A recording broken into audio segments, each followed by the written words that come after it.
On this week's Silver Screen Report, we're looking at how the federal government shutdown affects Dutch Fork, visiting the Cates Center for the annual Magnet Fair, and previewing tonight's girls varsity basketball game.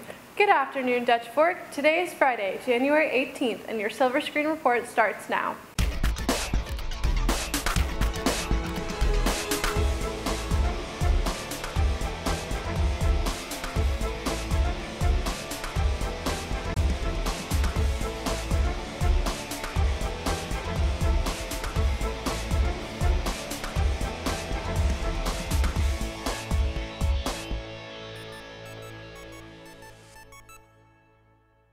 As of December 22nd, the federal government has been in partial shutdown, affecting nearly 800,000 government workers and limiting government services too. Here's Todd Whittington with an overview of the shutdown and its effect on families of government workers. Partial government shutdowns happen when the government comes to an impasse on budget legislation. Historically, shutdowns occur over disagreements regarding budgetary issues, and this time is no exception. The newly Democrat-controlled House is not approving funds in the budget for the president's $5.7 billion request to build a wall on the U.S.-Mexico border. The Republican-controlled Senate will not vote on budget proposals without the border wall allocation, and the president can veto any budget proposal that makes it through the Congress. With a two-thirds majority vote in each House, Congress can override a presidential veto. But the Treasury, according to the U.S. Constitution, cannot spend any money except as authorized by Congress and the President. So it has to go through the regular bill-to-law process. So if Congress and the President cannot get together to pass spending legislation, they can't spend money to keep funding government operations. Nearing its 30th day, the shutdown's effect on government workers not classified as essential are beginning to take a toll. Some government employees classified as essential are also working without pay. In total, 800,000 government workers will potentially miss their second paycheck if the shutdown continues through the end of the month. The government shutdown personally hasn't affected my family, but other families who aren't lucky enough to have funds saved up from when they were working, unfortunately they're having to live paycheck to paycheck, and that affects their daily lives. There are other workers that are considered essential workers where, oh my gosh, we really don't want to have a country without these certain workers, like TSA workers, in which case they are expected to keep working just without pay. While opinions differ on funding and methods of border security, the majority of the American population supports a reopening of the government and a continuance of pay for government workers. I think the President and the Houses of Congress need to work together to bring wages back to workers so everyone can resume to their normal lives. We need some kind of common sense border structures to maintain the security of our nation, to keep bad people out, of course, to keep the flow of drugs and other illegal activity to a minimum, and to shut the government down for now almost 4 weeks, I think, is pretty absurd. As of January 11th, the current shutdown surpassed the previous record of 21 days, with its end date unknown. The shutdown's impact is certain and vast, from government workers' pay to its effect on world economic markets. As the story continues to develop, follow DF Fox Fusion on Twitter for updates. This has been Todd Whittington with your Silver Screen Report. The SAT word of the week is adamant, an adjective meaning impervious, immovable, or unyielding. The District 5 Magnet Fair showcases the different magnet programs that schools in the district offer. Frankie Wynn was at last week's event. Last Thursday, the Cates Center held a magnet fair that showcased the different programs in District 5. The Magnet Fair is a night where the family and the communities, students can come out and then they can visit all of our magnet programs that we offer in District 5. It gives them a chance to talk to the administrators, to talk to students, and to learn more about what the different magnet programs offer. The Magnet Fair is an event where schools across the district can come in and set up their stations where people from the community, students in the district can learn about what each school is about and what opportunities they have. Magnet Fair is a district activity where students and parents can come out and see the numerous choices we have in District 5. Since we are a choice district, you can apply and choose to go different. The STEM program teaches students science, technology, engineering, and mathematics. Dutch Forks differs from the rest because our program offers a multitude of activities. They're important because in today's world, choice is what is the new landscape of education. Students, teachers, and administrators set up booths to teach new students more about magnet programs. Attraction. And so what the idea is, you attract people to your school that have interest that you're focusing on. So one of the appeals is that within our district, because all of our schools are great schools, if you want to specialize in certain areas, then you can choose to go or be attracted to that particular program. To prepare for the Magnet Fair, we gather students and decide what things we need to bring in order to attract people. For example, we brought the robot for the VEX robotics team, and they can show off how their robotics skills, how they can perform. We prepare, we market, we have all of our schools prepare their programs and materials. There will be a magnet fair at Dutch Fork High School on January 31st.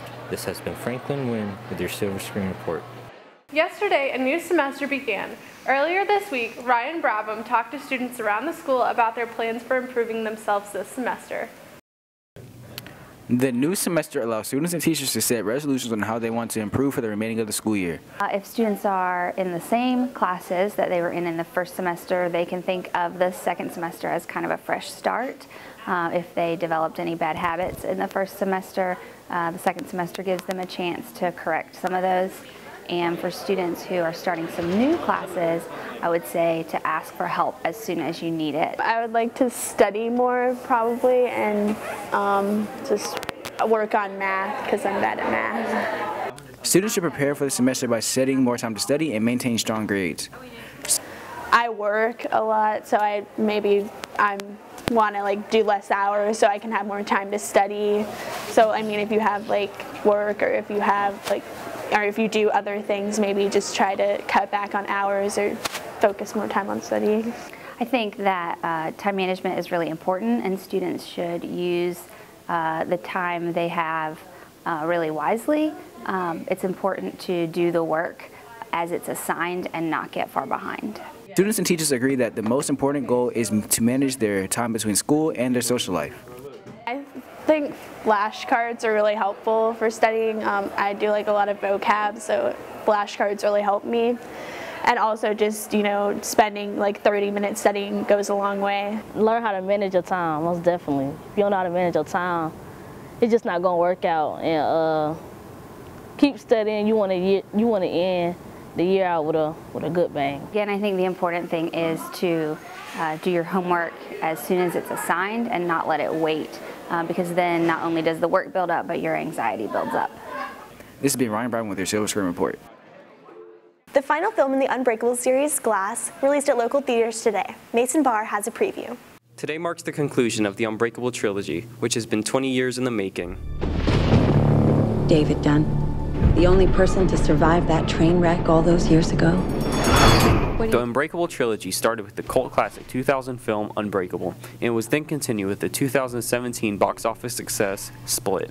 The film releasing today, however, Glass, continues where Split left off, with James McAvoy's character, the Beast, plotting on changing the world. There are 24 identities. I'm Mary Reynolds. Por favor, señora. We almost got you, bro. That live in that body with you. The film centers around three main characters: David Dunn, played by Bruce Willis, Elijah Price, played by Samuel L. Jackson, and Kevin Wendell Crumb, also known as the Beast, played by James McAvoy. My bones break easily. I've had 94 breaks in my life. But you have an extraordinary IQ. These three characters coming together creates an interesting dynamic due to how the Beast and David Dunn have superhuman abilities, but also have their own weaknesses. Elijah Price, however, is allied with the Beast to take down David Dunn by being the villainous mastermind. I've been waiting for the world to see that we exist. May I meet the Beast? I hope for your sake that he likes you. That sounds like the bad guys teaming up. A lot of people are going to die. Don't do this. Are you ready? Glass, directed by M. Night Shyamalan, releases today, January 18th. This has been Mason Barr with your Silver Screen Report. What do we call you, sir? First name, Mr. Last name, Glass. For this week's Kids in the Hall, we asked students about their favorite superhero movies.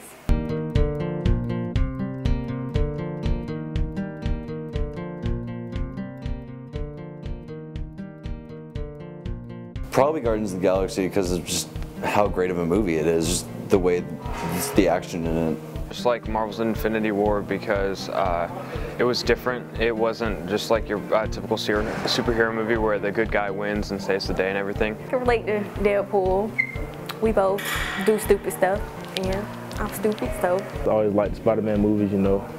I thought it was cool how he can fly through the air and stuff, you know. I used to always like pretend I could do it, you know, I would just swing on stuff. The sound of balls dribbling can be heard in the gym during 4A as the girls basketball team prepares for tonight's game against Irmo. Here's Darren Maharaj with more. Girls basketball coach Faye Norris and players feel good about the season so far. It's been going pretty good. At the beginning of the season, we played some highly ranked teams and they fared well. But now we in our region play, so right now we played 2 region games and right now we're 2-0. It's been good. We've had our rough patches, but we're getting through it. From their fitness to mental stamina, basketball helps girls in their day-to-day lives. What I get out of basketball is like it helps my hand-eye coordination. So like I also play instruments and stuff, so like that helped out there. My philosophy is developing the whole female athlete, not just the physical part, but the mental, emotional, social, all of it. We learn a lot of time management and like it helps our attitudes also, but mainly time management, like going from school to practice to homework and just A few things to improve. The girls are ready to play against upcoming opponents. I work a little bit harder on man-to-man defense and boxing out. Those are our main 2 things, and trying to up our score. You should come to our next game, but it's on Friday against Irmo, and it's here, and it's our rivals, so you know, be there or be square. The game is tonight in the large gym at 6 o'clock p.m. Come out and support the girls basketball team as they play against Irmo. This has been Darren Maharaj with your Silver Screen Report. And now for some announcements. Monday is a holiday for students and staff as we observe Dr. Martin Luther King Jr. Day. Tuesday will be an A-Day. Beginning the following Monday, January 28th, students will now report to their homeroom teacher on both Mondays and Fridays during their Fox Focus time. This change will be in effect for the rest of the school year. We'll have more about this new policy on next week's show. Attention drivers, the speed limit in front of the school is 24 miles per hour. Please take note of your speeds in the school zone. Now here's Kylie with more. Thanks, Lydia. The Dutch Fork High School Literary Magazine needs your submissions. Share your best art, photography, and writing with us at dflitmag@gmail.com. For questions about the Literary Magazine, please see advisor Amy Medlock-Green in room 252 during your Fox Focus time. Auditions for the District 5 musical, Willy Wonka and the Chocolate Factory, will be held next Wednesday in the auditorium. See the scrolling announcements for more information. The annual D5 BFAN 5K will take place at 10 a.m. next Saturday, January 26th. Sign-up forms are in room 229 or the main office. Prizes will be awarded for the top finishers in each age group, plus the best hero costume, best original costume, and the best dynamic duo. Thanks for watching. We'll see you next week.